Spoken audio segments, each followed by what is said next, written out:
আজ আমাদের এক বাংলাদেশি বন্ধুর বাড়িতে বাংলাদেশের ভর্তা প্ল্যাটার খাওয়ার নিমন্ত্রণ ছিল।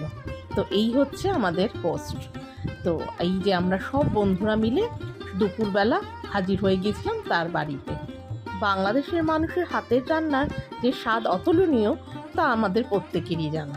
ছিল 8 রকমের ভর্তা আর হাঁসের মাংস, যা আমাদের এদেশীয় খাবারের মধ্যে খুব কমই দেখতে পাবেন।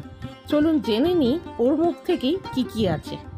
এটা বোয়াবা, হ্যাঁ, এটা চিংড়ি ভর্তা, এটা হলো বেগুন পোড়া, এটা হলো শুটকি, এটা হলো ডিমাল না, এটা হলো মুসুর ডাল, এটা হলো খারগল পাতা, এটা কাঁচকলা, এটা ডিম আলু, আর এটা হলো বরবটি, আর এটা হাঁসের মাংস।